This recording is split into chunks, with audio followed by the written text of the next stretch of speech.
बहुत सारे लोग चल नहीं सकते, बहुत सारे लोग चलते हैं तो बड़ा कष्ट पाते हैं। जिसके घुटने में दर्द हो उसे चलने में कष्ट होता है, बहुत साधारण है। किंतु रीढ़ की हड्डी के मनके में दर्द हो वह तो निकम्मा हो जाता है, बड़ा कठिन होता है। और बहुत लोग खड़े भी नहीं हो सकते क्योंकि रीढ़ की हड्डी ठीक नहीं है। इसीलिए कहावत बन गई कि यह हमारे लिए रीढ़ है, रीढ़ बना हुआ है। तो इसका मतलब है कि हमारे जीवन में हमारे शरीर का जो सबसे बड़ा आधार है वह हमारी रीढ़ की हड्डी। वैसे नाड़ी तंत्र के दो भाग है तो उसमें मस्तिष्क भी है, वह तो मूल है ही संचालन करने वाला। किंतु शरीर के संचालन में रीढ़ की हड्डी का और वे जो 33 जो हैं इनके मन के, उनका इतना बड़ा महत्व है कि वे ठीक रहे। यह तो एक शरीर शास्त्रीय दृष्टिकोण है। किंतु साधना की दृष्टि से देखें तो जो व्यक्ति अपने मन को रीढ़ की हड्डी में एकाग्र कर देता है उसकी नई दुनिया हो जाती है, एक नई दुनिया, नया अनुभव।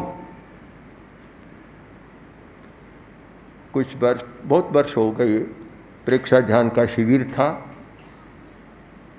और मैं प्रयोग करा रहा था और अंतर यात्रा का विशेष प्रयोग कराया।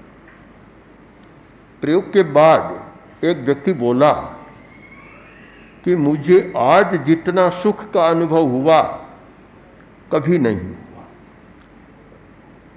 प्रौढ़ व्यक्ति था, 50-60 वर्ष का, मुझे कभी नहीं हुआ। तो आपको भी प्रश्न होगा कि सुख कहाँ से आया? क्या कोई खाने को मिला या कोई लाभ हुआ या कोई शेयर के भाव में उलझ गया, अच्छा लाभ मिल गया, भाव चढ़ गए, क्या हुआ, किससे सुख मिला? कुछ भी नहीं। हम लोग केवल बाहर से ही सुख की बात कर रहे हैं।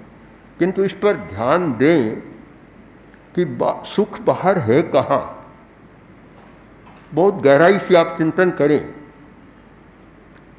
एक व्यक्ति अन्य मनस्क है, अन्य मनस्क किसी दूसरी बात में ध्यान है और बहुत बढ़िया वस्तु सामने लाकर रख दी, बहुत बढ़िया वस्तु उसे खिला दी, सुख का अनुभव नहीं हुआ, सुख का संवेदन नहीं हुआ। क्योंकि वस्तु में सुख नहीं है, सुख है हमारे संवेदन में। जब वस्तु के साथ संवेदन जुड़ता है तब हमें सुख या दुख का अनुभव होता है। अगर संवेदन न जुड़े तो हमें कुछ अनुभव नहीं होता है, बहुत बार तो पता ही नहीं लगता।